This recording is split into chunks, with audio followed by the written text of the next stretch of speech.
Welcome to the KINJAZ Podcast. Here we will discuss dance, life, and whatever the we want. Folks, welcome back to Kinjaz Movement in the Shadows. We are your hosts, Ben and Anthony. And we are very excited for today's guest. We have dancer, world-renowned choreographer. His works have been showcased with artists such as J-Lo, Taiwanese superstar Jolin Tsai, and Blackpink. He is the creative director of the 3WJ Plus Boy Agency. His choreography for Blackpink's Kill This Love won the iHeartRadio Award for Favorite Music Video Choreography. He got the World Choreography Award for Best Live Show TV Dinero by J-Lo.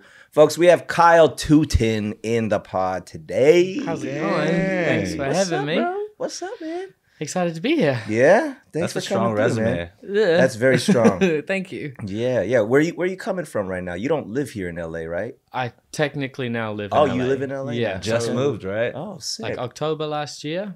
Like what part of town are you in? I'm just in NoHo at the moment. NoHo? Which Okay. I won't be for much longer. But Okay. Yeah, just until I find my feet. That's dope, man. That's yeah. dope. Well, you're a first timer on the pod, and we love to just get to know the origin stories of our first timer guests. So, can you walk us through the beginnings of Kiel? Whoa. Okay. So I was born and raised in the UK, in Nottingham, in this random little city. I lived there for like 12 years and kind of dabbled in dance. Didn't really like take up anything formally or have any sort of crazy training. It was more so like singing and acting that I was like into. Yeah. So always like performing. And then I moved to New Zealand with my family and kind of started taking like recreational hip hop street dance classes. Why'd your family move to New Zealand? Like the recession, like 2008. Like my Okay. dad like lost his job and then just started looking in like Canada and New Zealand, and he got a job in New Zealand, and we all just packed and left. So like, yeah, big change. And then I started dancing at like a local studio, like a jazz studio, just did like a bit of hip hop, bit of jazz for like a year. And then I just happened to be 10 minutes down the road from the Palace dance studio with the royal family in Paris, and was like, I want to do that. Auditioned, and then I was 5 years there. And then I would have been 8 years now, kind of like by myself, independent, choreographing, dancing. So, how does one go from like kind of dabbling in it to like choreographing for Blackpink? Feel free to fill in the blanks. Just to fill in the That's gap, not I was really like, dabbling. and short you know and what I sweet. mean? Like that's quite the journey. I mean, yeah. Like how did all that happen? I think I was always more, it sounds obnoxious to say, but I always thought of myself as like a choreographer first and a dancer second. That's like, not obnoxious. Or just in the way that like I learned, like I used to make up dancers and teach them to like my 18-year-old sister and her friends when I was like 12. Yeah. And just like that was always the kind of the natural way that I would dance, is through like my own creations first. I relate before to that. I ever had Totally. anyone teach me, if that makes sense. So I guess through like, like music videos and stuff is where the inspiration came from, but then I just wanted to do it myself. Right. So then when I started going into like a formal setting, like with a crew and a group, I kind of just ascended naturally into like a leadership position. And then that followed through with like choreography and me like creating for them. And then I went up being at the Palace in the royal family, like with Paris. I kind of naturally went into like a 2IC kind of role and was like her right hand while she would be away creating and choreographing. I would kind of look after the studio and create and choreograph. And then from there, it just kind of went like this, like connections, I think.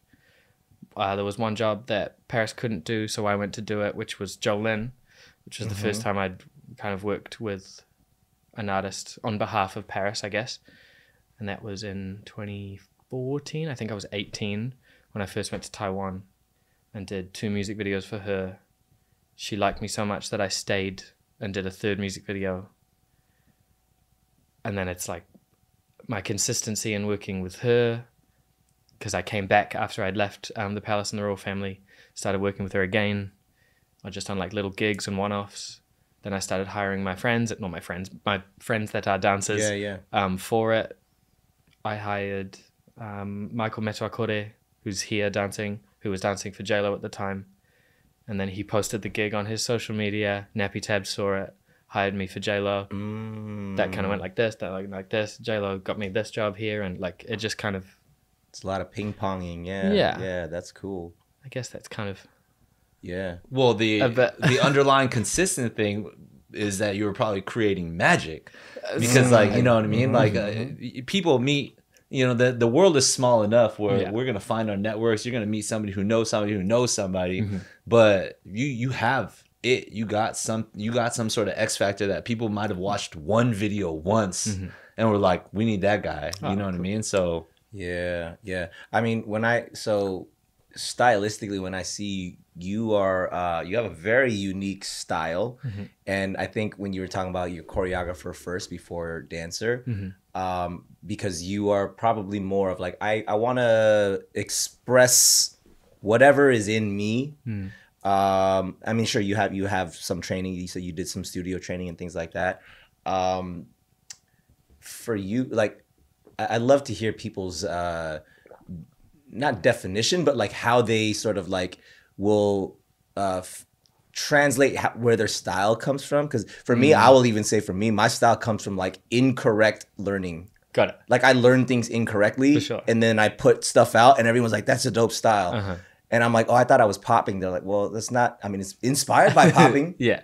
but it's not popping." Yeah. You know what I mean? So like, I'd love to hear how you would kind of like, sort of like define and explain what your style is like, or where it came from. Yeah. I mean, I feel like whenever I talk about quote unquote my style, I always I can't see it. Like when I can see the things I put out, but I like to or maybe I like to think of it wider. I feel like we trained, dabbled in so many styles that I feel like when I'm choreographing a lot of the time, I'm like putting on different pieces of clothing or like different skins. Yeah. In a versatile way, I'm like, oh, they want this to be like that, so I'll make it more like that, which I guess is what we all do. But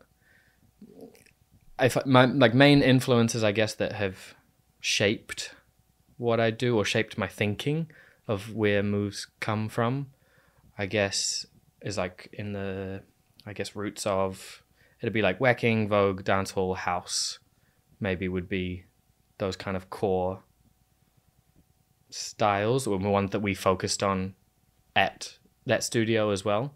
We did some training in like popping and locking and crump and kind of everything that is under HHI's rules.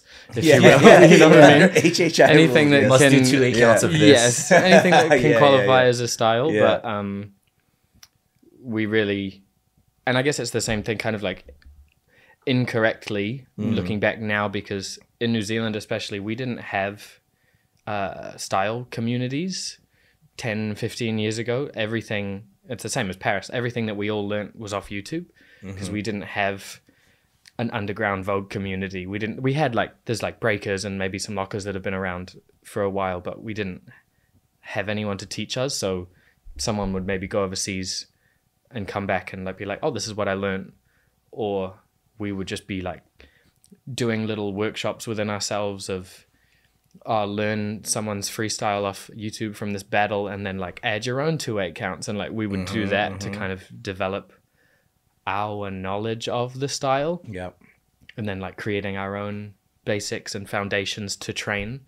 So I feel like when I watch dancers from New Zealand or from us in that studio specifically, I feel like we all dance from the same base, which is this kind of hybrid Frankenstein of like dancehall basics, house basics, our version of whacking basics, which again, like may not be correct to the style now, but it still created these like crazy dances. Yeah. And I think that's, choreographically, like where a lot of my bases come from as well, from these foundations that we created ourselves. But yeah, I know that I think, and my power comes from like my hands and arms, and then like my hips. I think that's kind of the what takes me. Like I'm not a lot of footworky guy, but like my hands usually tell the story, and my hips like take me there. Yeah, your hips. I love that description. Yeah, definitely, for sure. That's so good. Do you have like inspirations? Like, was there somebody that you kind of looked up to as you were coming up in the dance scene? I mean, it was Paris. Paris. Like, okay. we were there, and I guess because that was what we were most exposed to. Yeah. We lived and breathed that studio and those competitions. Yeah. And she's has always been so versatile as well, that when it came to me coming out of that and looking to other people, I felt like spoiled. I was like, well, because I think at the time I wasn't able to like refine my appreciation or have my appreciation be refined into specificity, if that makes sense. Sure. Yeah. So I was all about appreciating versatility and the wide spectrum of it and wasn't able to kind of appreciate the masters at the start, I guess. So that kind of like ruined me for a long time, because I was like, well, no one's ever going to be as good as Paris because she's so versatile. That's from training under it and being inspired by it as well. That's how I felt for a long time.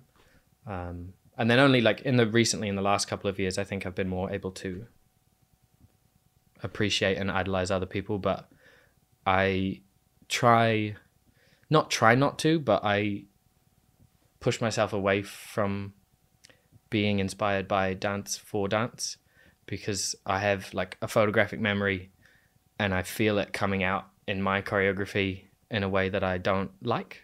You have a photographic memory with like, dance stuff? Yeah. Where you find yourself in creation because you watch so much dancing, you're soaking it all in. Yeah. You're subconsciously throwing that back out and you're like, I don't want that. Especially now because I worked in K-pop so much, I'm like, I can't repeat anything. Right. I'm like, nothing can be regurgitated, even though that's what dance is. Like, you know, you take and you learn and you pull and you expand. You just like, you kind of just add a little extra sauce to that. Yeah, for sure. Yeah, but I'm aware, at least while I'm in this kind of K-pop land for a little while, I try not to be too inspired by other movers. I try and be inspired by other stuff, because it like infects my stuff. How old are you? 27. 27. Okay. So speaking of like inspiration, like where do you draw inspiration from? What kind of stuff do you consume for inspiration? When I think about inspiration, like what I use actively, I guess, I think like shapes and like geometry, and like I'm like a puzzle I can see that person. Like everything has to like fit together. It's all You're a formula. Geometry guy. I enjoy it. Yeah. I dabble. Yeah, I think that's kind of, I don't know. I think it just, it's more of I think of in like formulas and numbers, and as opposed to like feelings and passionate inspiration things. I don't know. That makes a lot of sense to me. As much as he's like saying that, I'm like, I really resonate with the way that you perceive things, especially being able to see what you've created and how you create, and hearing it firsthand from him. Like, yeah, that makes a lot of sense to me. And very relatable. Good, because I feel crazy sometimes. So. So that's good. Hey, only crazy people can do crazy things in the world. You know what I mean? What would you say that there was a moment where, you know, after you moved to New Zealand and you're starting to train and stuff like that, was there a moment where you're like, I'm going to do this for a living? I don't think there was like a light bulb. It was kind of just from, I think I was 15 when I joined like the sphere, the realm, the world of that like very highly competitive dance. So I guess I went from just being like, oh, I dance once or twice a week and like we do a local comp every 3 months, to like the Olympics of dance very quickly. Is that HHI? Is that what you're talking about? Yeah. Okay. And kind of the first year we did it, we got like, that was I think 2011, and we got 3 golds and a silver. Like it just kind of happened, and I was like, oh, well, this is the level this is my standard now. I was like, we can't do anything less than I can't do anything less than this. So I think when I was just in it, I was like, oh, I'm in it now. And then I guess as like Paris's career started to evolve, and like some of the other dancers started to bloom into dance careers, it was like, oh, that seemed like a natural path. Yeah. I had never ever been like, I want to be a choreographer, but I knew that anything I was going to do, like I was going to be successful at it. I was like, I'm going to work hard and be really good at it. And then it just was like, okay, this is what I'm doing. And your parents, like throughout the entire ride, was just like, yeah, cool, go do that as far as you want to go. There was no like other dreams or aspirations for you or anything like that. I guess super lucky that that's what was given to me by them, but I'm the youngest, so I think they were kind of like, do what you want at that point.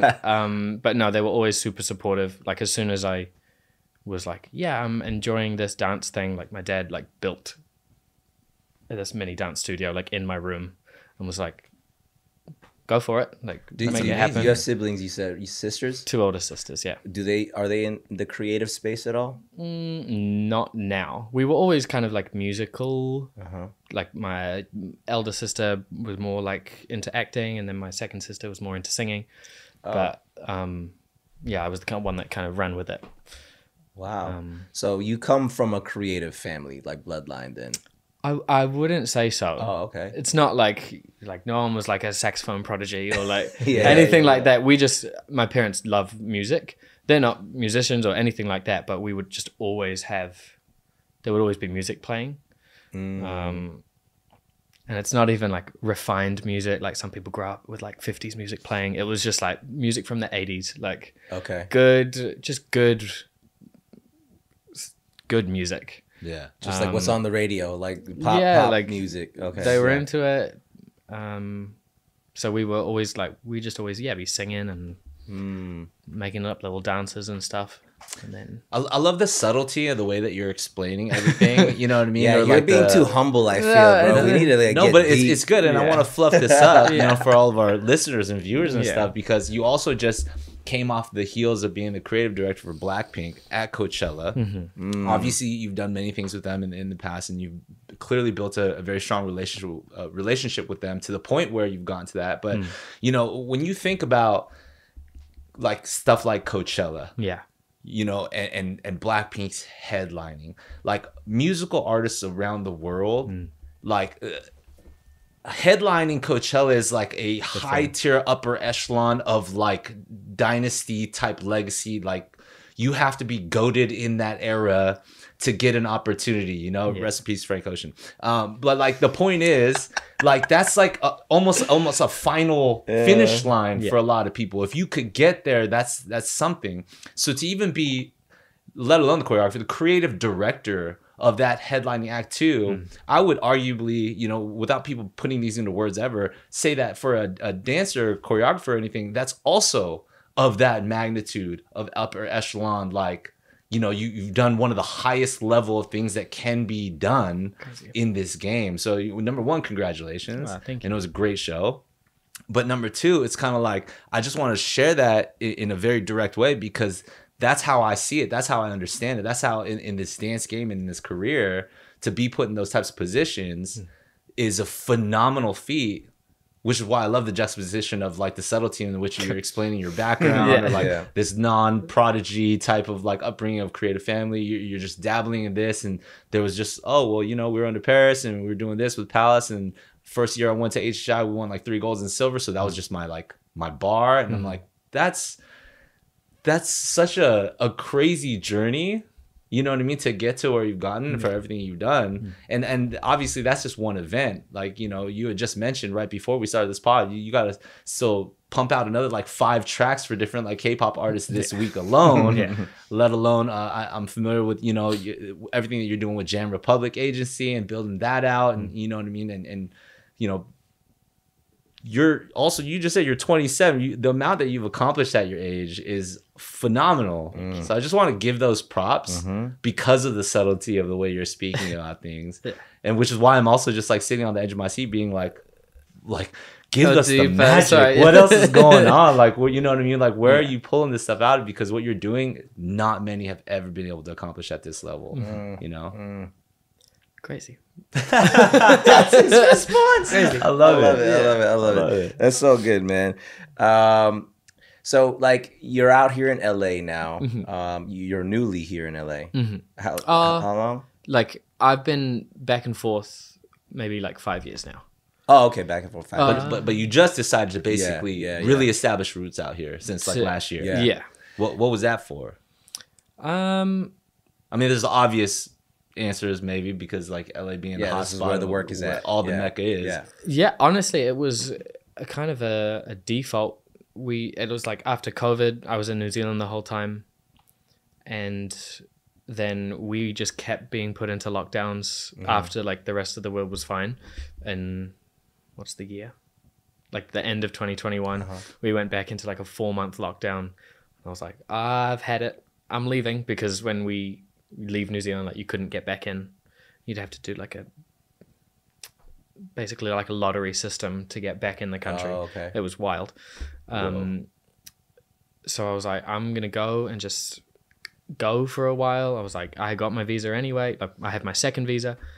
So I just wanted to see what would happen. I was totally fine with just being based in New Zealand forever and just coming back and forth to places. Because even being based in New Zealand, I was never in New Zealand anyway, because I'd just be traveling all the time. So then I just floated for like a year, I think October to October kind of. And I was here for a little bit. I went to Asia. I was in Europe. I go see my family in the UK. And then I was like, I should get a place in LA. I was dabbling with like, I could live in London for a little while. And I think I told everyone I was moving to London. And then I was like, no, I'm going to go back to LA.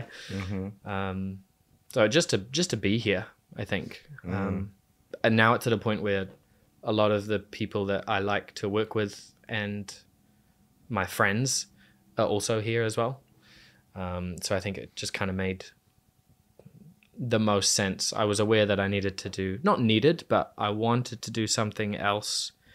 I wanted to expose my journey up to other opportunities as well. I think over COVID, which I'm extremely grateful for, but it was all I was doing for 2 years was K-pop. I did, I think, in 2020 and then 2021, I did like 30 and then 32 K-pop songs, like because nothing else was happening. Right. And I was obviously so grateful because it was just like work, and it's gotten me so many things that I'm doing now. But the oversaturation of like that in my life, I just felt like a choreography machine. And I was just being like stripped and pulled of everything with no satisfaction, or like not benefit, but kind of benefit. Like I was having no creative control, obviously, with how K-pop works. No final say in like anything that my name was being put on. So then I was like, I want like a bit more autonomy in what I'm doing. And I guess being in LA, it's just kind of the polar opposite. With, I think, my first job back, like I was with Jen, and it just being like in a room with someone to be like, oh, what do you think? And I'm like, oh, my opinion, like it matters. Oh, wow. Okay, yeah. Just because obviously the Korean system works very differently to how other music industries work. So that was kind of what I wanted, just like a bit more balance. Wow. So that's what LA was for Yeah, me. I was curious. I'm like, why so much K-pop? Because I'm like, you're not Korean, you know No. what I'm saying? So like, why did they keep hitting you up? And It's the X factor. It's the magic of you his got that artistry. X You know what I factor. mean? Yeah, Like, yeah. I think it's, yeah, I guess just I understand it. And I think, and I'm not above it as a choreographer. I'm not above that,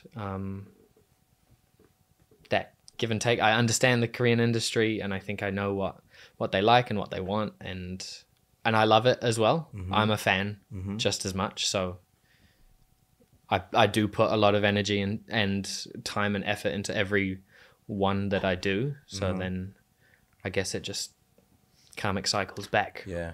So as a choreographer, I'm sensing that you enjoy the aspect of it where you get to be creative, and then you just mentioned J-Lo, where she was like, "What do you think?" And then that probably like, wait, you're allowing me to be creative right now versus you telling me what like you want, and I got to figure out how to like make that happen. Yeah. Yeah. How let's unpack that a little bit because, I think as dancers, choreographers, creators, like we know what it's like to like get a job done, and then we also know what it's like to be like, whoa, I get to be free and create for myself or collaborate, and so we get to bounce ideas off of each other. Yeah. So for you, you know, having experienced something like something very like so specific in like this is what we want, and then having somebody be like, what do you think? Where are you at now in terms of like having experienced both of those worlds? Like, do you want one more versus the other? Are you kind of still exploring and figuring it out? I think it's the middle, like the middle and the balance of both of them, because even in the K-pop world, it's not always just like, this is what we want. Sometimes they're like, whatever you think. And I'm like, that's sometimes even worse, because I know you know what you want, but you're just not communicating it with me, or they have so much respect that like, no, whatever you think it should be, that's what it should be. But I'm like, but I see the previous products that you put out, and I'm like, you have an idea of what you want. So if you tell me, I can make that happen. I'm not stubborn. I'm not like uptight about what I want my choreography to be. I'm so willing to mold and adapt. So I think that the back and forth is what I like. I'm like, oh, you want something like with more intricate musicality? Cool, I'll find that musicality. If you want it to be more bouncy, I'll do it more bouncy. So that's what I like, and that's what I like. Yeah, when working with someone like J-Lo, who's so rightfully opinionated. She's like, I know what I want. Can you make it more like this? And I'm like, yeah, cool. You're paying me. I'm doing the job for you. It's not my life's work that I'm putting on stage. I'm like, it's your name. It's your brand. So let me help you get there. I think that's what I like to do. I like to cater, and to please. I'm a people pleaser. I like to just, like, tell me what you want, and if you hate it, tell me. Don't I'm not precious. I think in our the first time I worked with J-Lo, I like did something and I had like 2 hours, and they were like, just do as much as you can and we'll see if she likes it. She came in and she was like, nah, start again. And I was like, okay, cool. But again, I think I developed that working with Paris, who is kind of a similar mindset, just to and I'm just beating around the bush now. And people can be like that, and that's fine. Like, I really respect people that are like, no, this is my creative vision and that's what I want it to be. But that's not really who I am. I'm not at that point in my creativity yet. I've wanted to put out visuals and stuff, and I just never have. So I'm like, until it's at the level and standard that I want it to be, which is a terrible creative process to follow, but that's the one that I'll go with for now. My mind just went completely blank. Well, what are some of your, especially coming out here to LA now, what are some of your personal ambitions and things that you maybe do want to get done? Because I also understand the world in which dancers and choreographers are. It's like it's almost like the service industry. You know what I mean? Whether it's the conversations we've had about being like the bottom of the totem pole in the entertainment industry, you know what I mean? Being the last names on a call sheet that are like they can change. If music changes, choreography changes. You know what I mean? If this person feels different, choreography changes. So it's like it's just that thing that's always not the highest level of the priority because and rightfully so, we're also so adaptable that it can be done in a short amount of time. But you're also just constantly reacting. Somebody comes in with a job, it's like you have to react to it. It's not like a set schedule for the year where you know everything that's going on. You can make your decisions around that. Everything is like this new opportunity came in, so you got to pawn this thing off and you got to move the schedule around, all that stuff. But now that you're here, what are some things that you do eventually want to get to, or other ambitions and aspirations that you do have for yourself personally?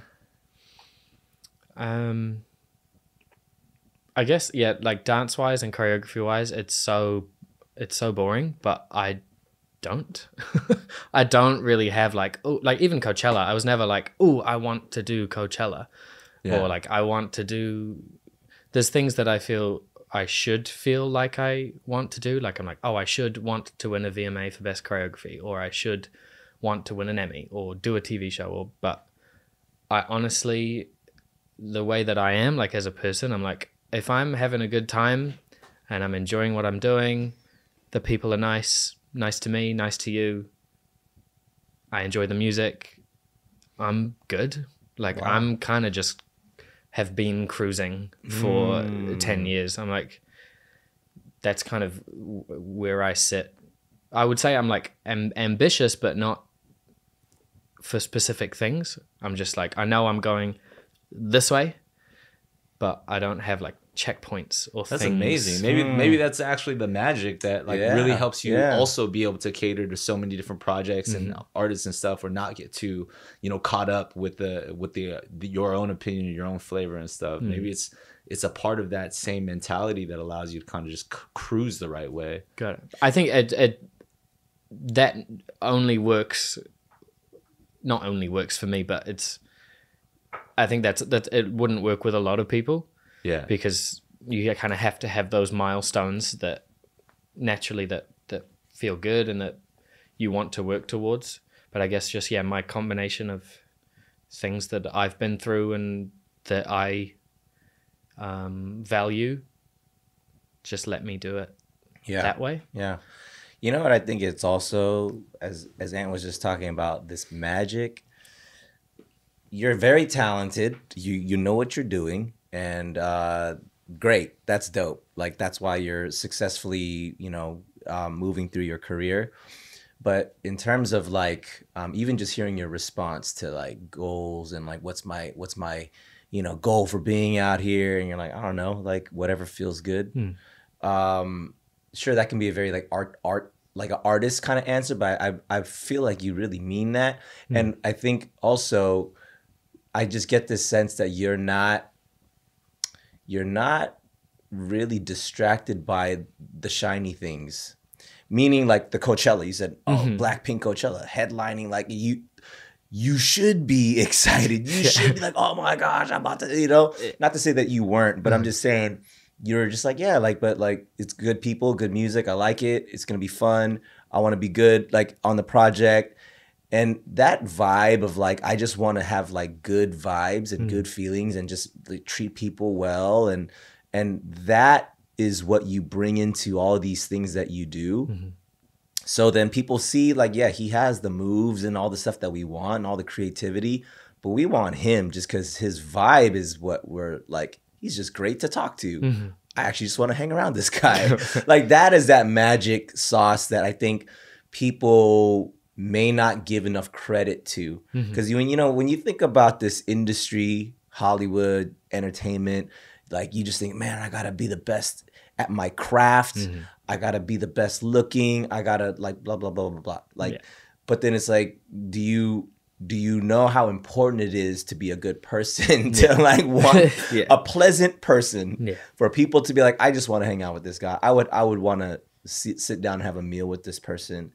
I feel like you come from a good family. That's probably where that all comes from, And does that resonate with you at all? Like, I mean, it's kind of I always feel I don't know, hesitant to to talk about it because I assume the best in everyone, but I think that's at the base of what I do, or at least what I've been through to know what I want to do. Like I would never want anyone to walk out of a room with me and be like, whoa, like never want to work with him again. I'm like, that would be my worst nightmare. So I think not that that's something that's consciously like, oh, we'll have to be good for everyone, have to make a good impression. I think it's just, yeah, I'm like, there's no need for bad vibes or I don't like confrontation. I don't like not confrontation. I don't like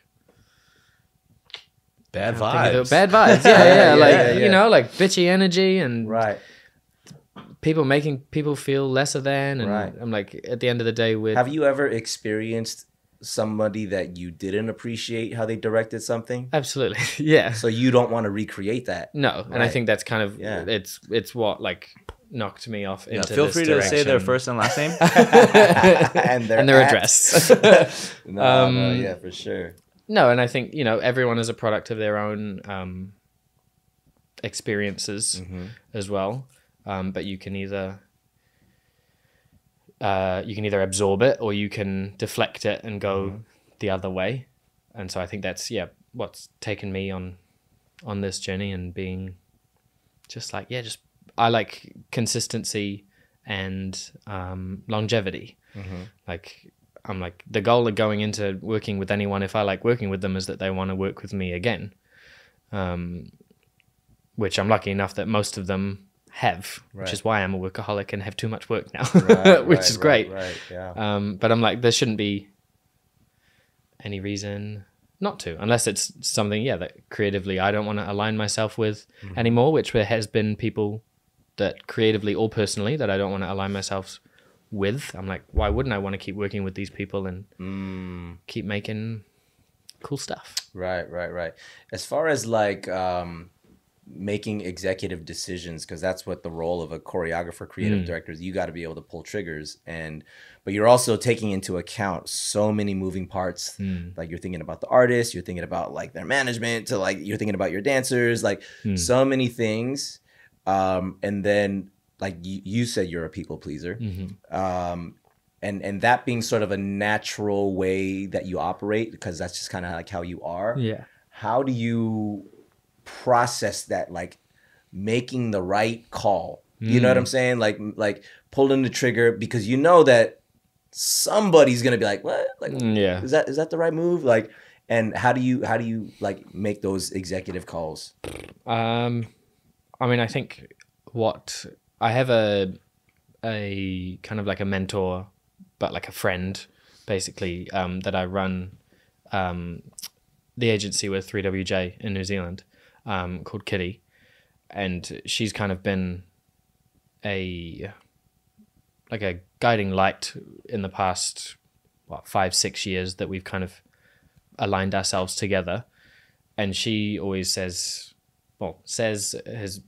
instilled great communicative methods, and just being like, communication is the first step to everything. And I think in so many, especially in this industry as well, people have discussions in closed rooms and they do things behind doors, and then they just say it to everyone, and then everyone's unhappy. But I think there are diplomatic ways to like have conversations with people, even if it is a negative result, that just allow them to see you as more human and thinking where your thinking comes from. So you're not just making a decision because they're shit or like because you don't like them. It's usually other things underneath it, that I think can be explained in an adult and human way.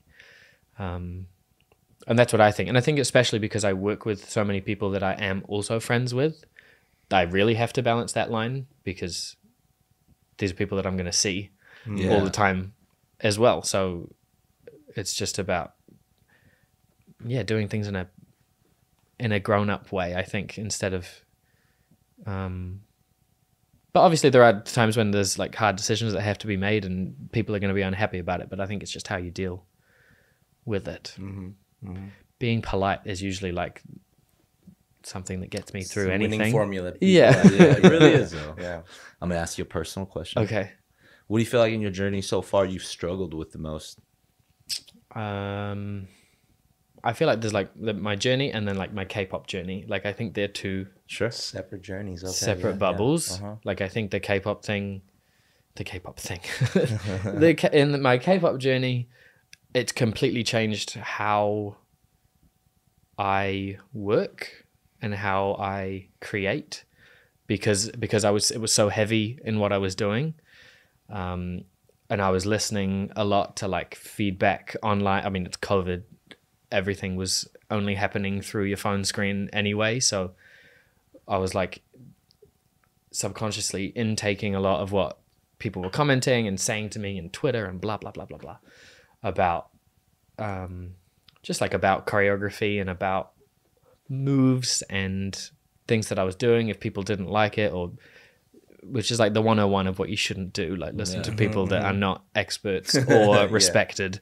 But then there's ounces of truth throughout. So I think that was like a hard little period where I was listening to people too much, and it was obviously like quite negative. But yeah, it's also changed how I choreograph, or like if I choreograph or want to choreograph personally. It's become very much so like a job for an amount of time, or like I'm well aware that like in my kind of journey, the passion job balance has been like out for a little bit of while, but I'm okay with that because I'm still passionate about what I'm doing. Like I know that I'm still going to put energy into it and da. But I find that in my off time, like I don't want to jam, or like I don't want to find music to dance to anymore. Like it's just where I am, I think, at the moment. So that's been an interesting like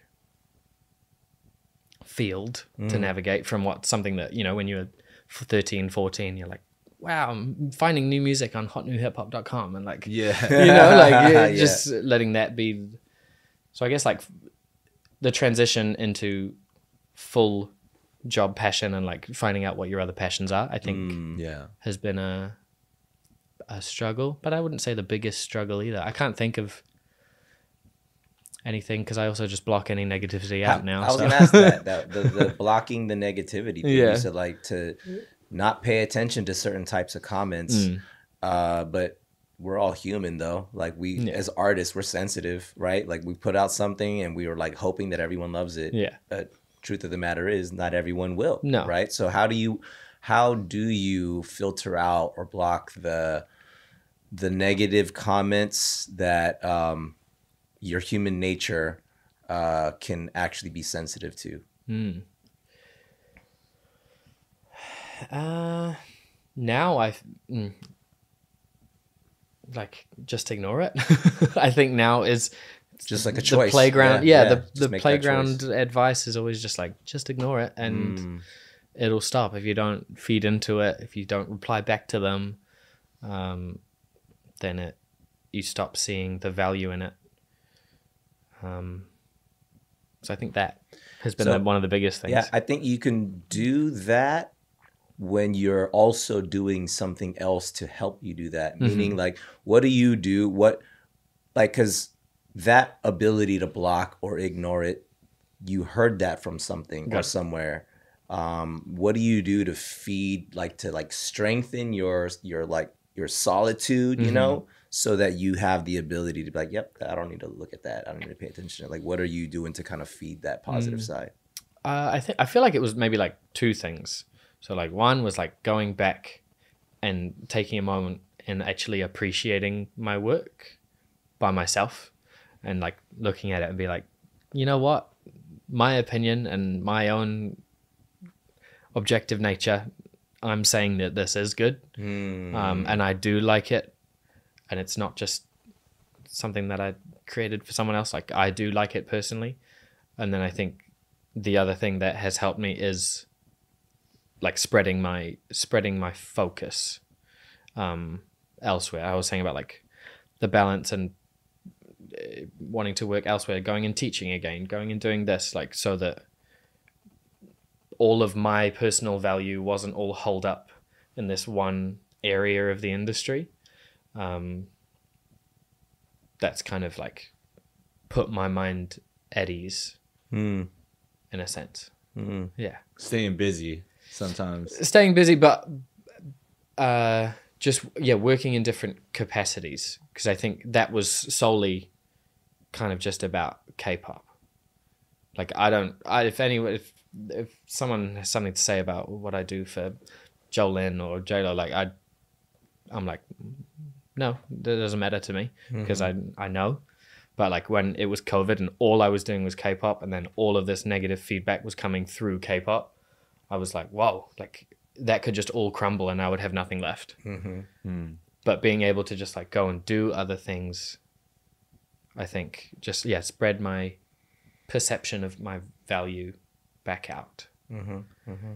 Not that my value is just on my work, because I'm a person first, but I think that. No, that is a good point. I mean, that's like what investors talk about, right? Yeah. You know, not putting all your eggs in one bet. You're trying to spread out your entire, you know, your library of where you're putting your stuff in order to like make sure that your value is spread out, so that you're not getting one thing crashed. I think that's dope. Artists are so sensitive. Yeah, you're absolutely right. Like we'll take like a giant blank white canvas, and then you'll put like one little speck of paint on in a corner, but because the whole thing is white, you just think the whole thing is ruined. Even though that's like 0.001% of the space that was actually taken. That's how comics always have been. Right? Like it's so weird to not focus on like the 96% of like amazing feedback, because you might hear one opinionated idiot say something, and then that will stick with you because maybe it's because it's rare and it stands out.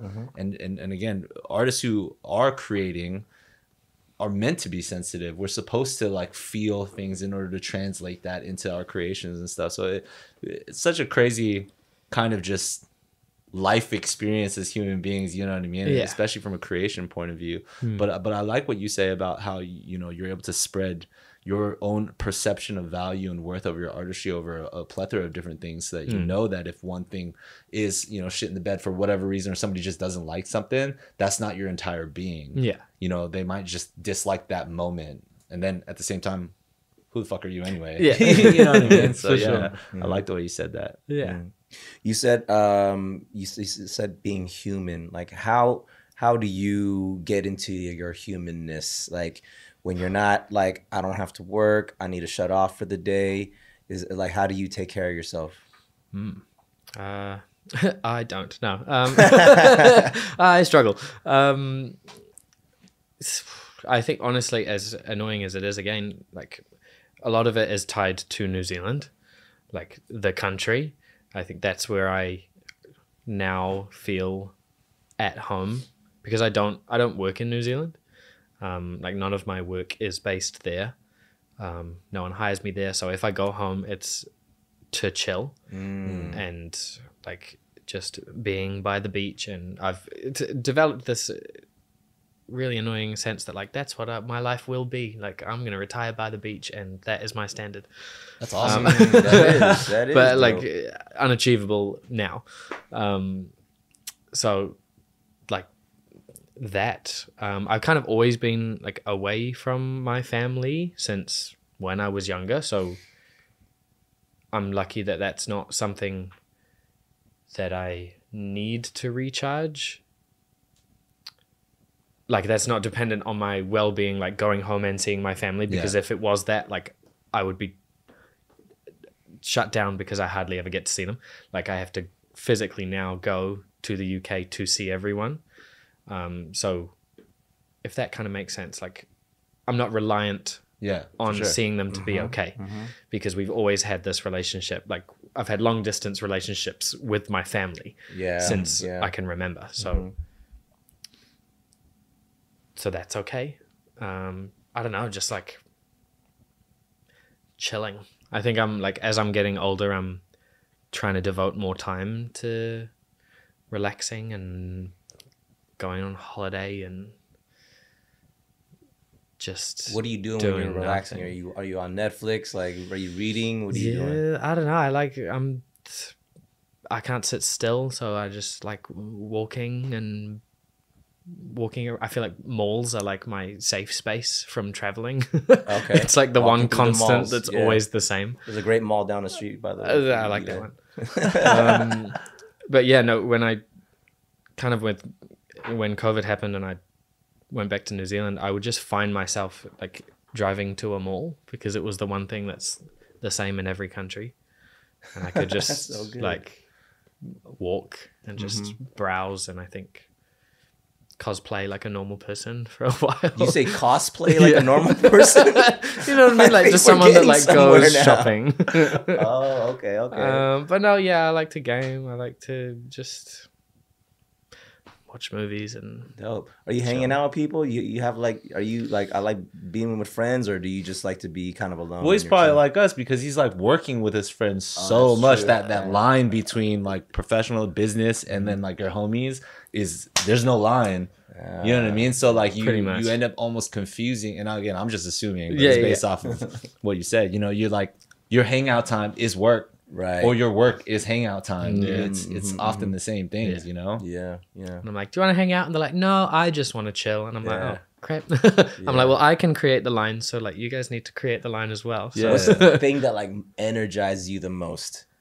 Like after you do that thing, you're like, boom, I'm ready to go. I need to like think more about my life. I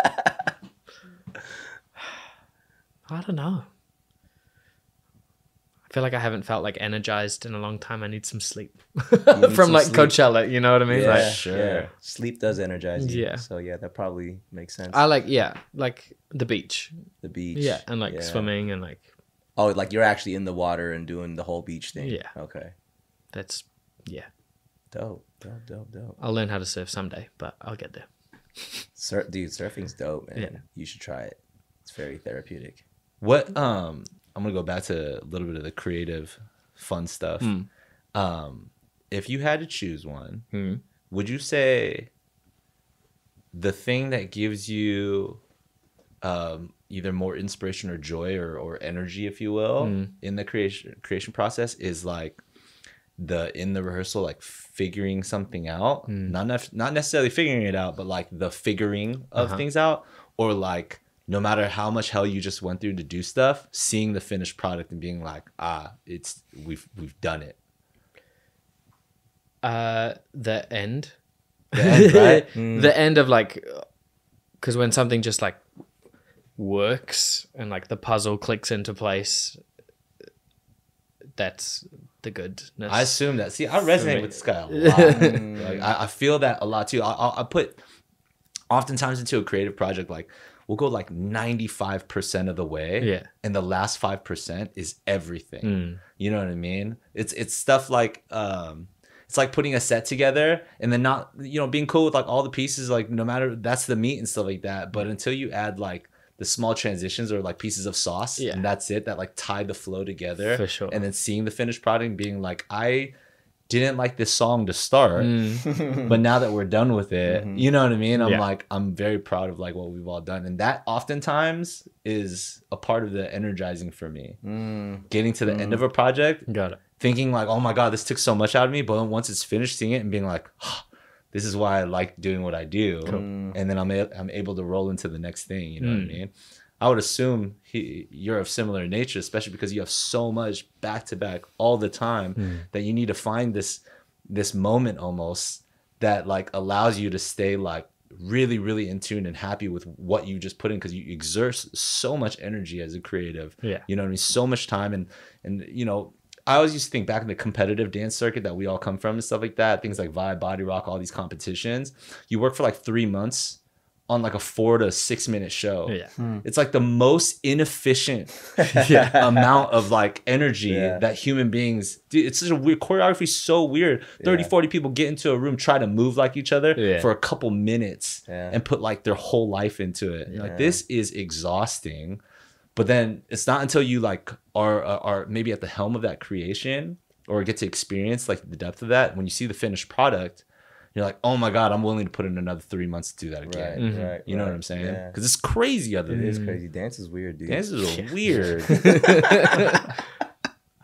Oh man, it's so fun. Well, so okay, so you're out here. You're now parked in LA for right now.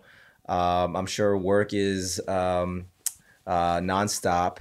What are you like looking forward to right now? Like, what is there like a thing that like is on the plate, on the radar that you're like, man, I'm actually really looking forward to doing this thing, and it doesn't even have to be work, but just what are you looking most forward to right now? Yeah, I mean, we're going on tour with Jolin is going on tour again. So I don't know if this is out actually, so we'll see in a month. This Ugly Beauty tour that we were supposed to take to China like 3 years ago, and we couldn't, so we've had to just do installments in Taiwan. Is finally like doing a stadium tour in China. So we're doing that in the summer, and I'm dancing on it as well, which is fun. I think I look forward to dancing because I can just like numb out and just dance. Like dancing is so easy for me. I'm like, you just think your way on stage and like boom, boom, boom, boom, easy. So I think that's because I'm still like a performer at heart. Yeah. So I think those kind of, whenever I can put myself like into a project as well, I'm like, boop. And I think that kind of like energizes me as well. So I'm looking forward to that. We're also, again, don't know if this is, but if it is, then you can use it. We're also going on tour with Blackpink for their encore tour. Dope. So, and the same thing there. So I'm just going to bounce between two tours and kind of, work on them choreography, but dance in them as well. So that's... How does that work in terms of like when you dance in it and when you don't dance in it? Is that your choice? Is that like, how does that work? I mean, I guess it's, no one would normally hire you as a choreographer and a dancer, like, because they're like, well, you have the one job and then the dancers do the dance thing. But I'm like, I'm young and I can do both. So hi, I'm going to do both as part of the project. So Heck yeah. So I just hop out of it and make sure I know it and check it. And I'm like, leave the spot for me. And then I'll just jump in. That's tight. Which is what happened for Coachella as well. Like we needed another guy and it was like budget and stuff. And I was like, well, I'll just jump in and then I get to dance as well. So that's crazy. That's fun. Crazy that you know how it's all supposed to look. And then you also know how to be in it. You know what I mean? That I feel like that's like you have to switch your brain to go into a different mode. I feel like it's what I try to explain like to my dancers as well is that you can be a better dancer if you understand the choreography, like because you can know like your track, but if you are aware of the picture that we're trying to create, like it just makes you you're aware. Like I love that, yeah. Because then you don't have to think, or at least that's what helps me when. You know, when I haven't done it, I haven't been in the formation for the last 20 times we've run it and I'm doing it before. Like, I'm like, oh, well, I know that the pictures at the back, like, go up with the arms and the like, it just happens. And I feel like if dancers are able to, like, understand choreography intrinsically like a little bit. Helps you play your part more than also, you know, you get into this flow of rehearsal that you start to, after you learn the choreography and you're rehearsing all the time, you start to put your own individualism into it too. And you start like kind of slightly deviating away from the original group mind and stuff. So I can hear what you're saying when it's very helpful for the dancers to understand the objective of that moment. Yeah. And be like a better dancer in the room as well, like with the people around you. Right. Especially because we come from such group oriented settings. Whereas like you didn't grow up as a soloist. So like being able to, I think that's just naturally what we do. We're like, oh, your arm's off, like sort it out. And then you just, you know, like react accordingly. Yeah. Well, dude, you're out here, man. And you're really just like building momentum. And that's so dope to see. And you're talking about retiring on the beaches of New Zealand. So the success is this, you know, we love to just, you know, like what does success mean to people? And it's a very subjective term, word, right? And sometimes it changes and it evolves. What is success to you where you're at right now in life? I think kind of like what let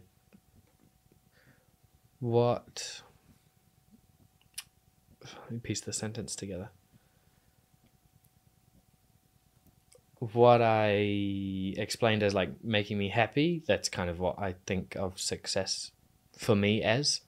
So like having a good time, enjoying what I'm doing, bringing people I love along the way with me. That's like my base of success. So I'm like, yeah, like right now I'm successful, cool. My next like layer of success is like I want to have a house and I want to establish some roots and not be able to work as much. Like that would be my, I guess, superficial layer of success to like add on to the base like heart success. Yeah. And then just, yeah, I think that's kind of what would fill out the next layer, the next era of my life. I just want to like dance enough and work enough so that then I can chill. And like, you know, I couldn't imagine like dying without seeing like every country in the world. And like, I want to climb Everest and I want to like, you know, I'm like, I want to do all of those crazy things that people spend their whole lives working towards. But I'm like, set up a good like foundation now. So that I can just like live out my 30s and like jump out of planes and climb mountains and that's what's up, all man. that. Yeah. That's super dope. That's super dope. Well, bro, we would love to have a fun little lightning round session with you where we're going to just toss some questions at you. And try not to say Try not to say Here we go. Lighting in 3, 2, 1. What's your favorite dessert? Chocolate cake. What is a must-have dance item, accessory, or article of clothing that you always need? High cut shoes. High cut shoes. If you had to slap anyone in the world, who would it be? Donald Trump. Okay. Who is your favorite dancer in the moment right now?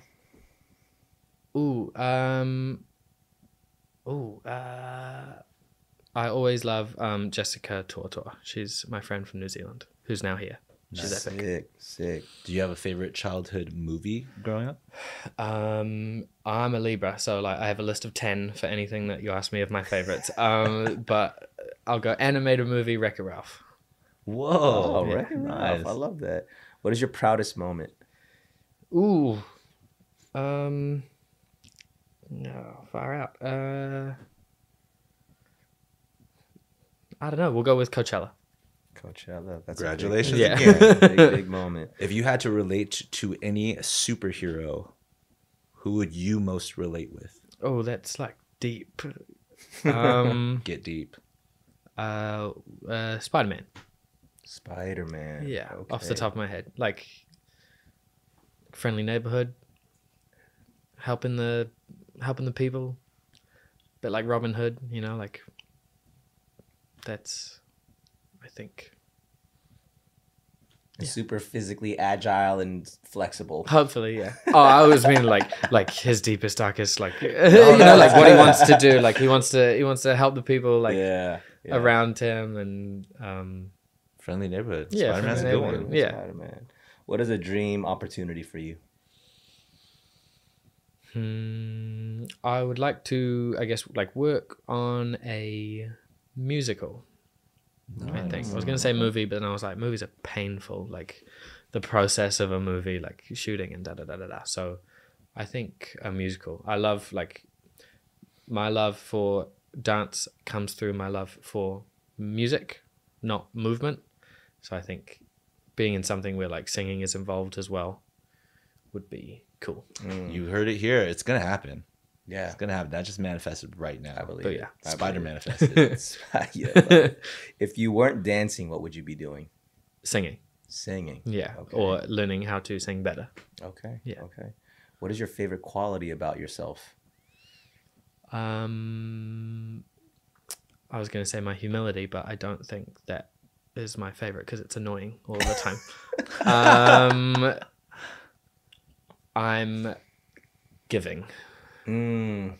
That's dope. That's dope. Describe the Kinjaz in 3 words. Oh.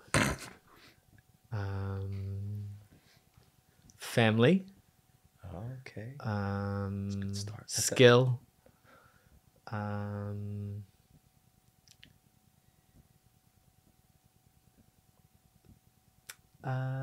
He's trying not to say Asian. I was No. literally the Asian. first one. I was like, "Are you gonna start with Asian?" No. I would have started with that. I get. Well, that's face value. I always want to be like No, you're so Face value, thoughtful, that's man. funny. Yeah. Keep it. Well, you said family. You said skill. skill and I'm like a cooler word than new, but like like fresh, unique. Ooh. Always like it's always new. Innovative, unique, fresh. Now I feel like I'm fishing for compliments. I know. I need to work on my least favorite trait of my humility. Okay, this is a fun one. If your 80-year-old self would come back to you now, what do you think your 80-year-old self would tell you as a piece of advice? To work less. Work less. Probably, yeah. Wow. Okay. I imagine. Bruce Lee has this famous quote. He says, "I fear not the man who has practiced 10,000 kicks once, but I fear the man who has practiced one kick 10,000 times." What is something that you feel like you've put so much time and focused energy into that you feel like you've mastered? Like the formulas of a good K-pop choreography. You know what I mean? He's allowed to say that. Yep. I yeah. think you have. Yeah, it's all a formula. It is You a know what I mean? formula. It's- Totally. It is a yeah. formula. Wow. Hey, Kyle, man, first of all, thank you for your time and coming to hang out with us. Congrats on all the stuff. Thank You got a lot of cool stuff going on. Welcome to LA, and Thank you. it's great over here. And no, but outside of all that, you mentioned, like, you said that your humility is annoying to you. I mean, that is a superpower, bro. Yeah, thank I mean, I think especially when you know what you're capable of doing, right? And then it's to me, when I hear stuff like that, it's like this complete self-awareness of what your potential is. Like, there is this strength that you are harnessing. You know what I mean? It's like, you know what you can do, but you're like, it's not about that. It's more about like you being a good person and you connecting with people in a meaningful way and an impactful way. And then, let me go do what I can do as well. I think that's a superpower, man. And I get that a lot from you. And I also get this very thoughtful, like, you don't want anything to be wasted, not even your words, right? Like, even just the 3 words that come to mind for Kinjaz, like, you're thinking so, and I'm not like, it's not this like, oh, he's just gonna like blurt out some like really nice things, but you're like, you're picking some very specific words that that you are like, when I really think about, these are the real feelings that come out. And so there's this like intentionality about you that like is so dope, man. And your humility and obviously, like, you're out here, you're killing the game, and we expect to see more, and we're gonna be cheering for you, like from where we're at, and it's just really good chatting with you, man. Oh, thank you for so coming much. through. I remember when I first like really kind of met you in Turkey, right? Yeah, it was Turkey. I remember already walking into the room and being like, oh, that's Kyle. Like, there was this like underlying notoriety that I just understood about you. Thank you. Right? And then even to the point where I was like, oh, we're going to get Kyle on the pod, because we were like going down our list trying to figure out who we were going to bring in. And I just want you to know, like, straight up, in my mind, I was like, dude, we're bringing a titan, you know what I mean, of the game into this humble apartment of ours to do this pod. But to have you come here and for you to be so like grounded and just, again, and maybe as a fellow creative, I just like resonate with the way that you perceive and understand things, both in the creative spectrum and in just like the way that you like see life and stuff. And again, just having a titan, I want to use that word titan, sitting in this room, but with the subtlety in which you exemplify all of your your experience and stuff like that. I'm just impressed. And I'm just honored. I know we're really, really just proud to have you here. And like Ben said, just a reaffirm it. You know, like we're fans. We support you with everything that you got going on. You're killing the game super hard, and just thankful to have a deeper space to connect with you on this pod. Oh, thank you so much. Yeah. I'll just go like this. Well, how can people follow your journey, man? Feel free to. I'm Kiel Tutin on everything. So On everything. Kiel Tutin.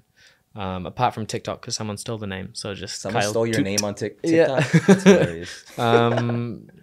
Yeah. Instagram, YouTube, TikTok, That's what's up. whatever. I try and keep up with social media and fail daily, but it's a work in progress. So I do my best. Well, we'll plug all that in the show description, all the notes and all that. Folks, thank you for tuning in to this episode. If you're finding this episode for the first time, we have many more episodes with amazing guests like Kyle. Make sure you follow us on our socials, KINJAZ Podcast, Cast with a K. Like and subscribe so you don't miss an episode. And, take a screenshot. Let us know you're listening. We love to regram all that stuff. And that's it. We'll see you on the next one. Hey, Kinjaz Bang, y'all. Goodbye.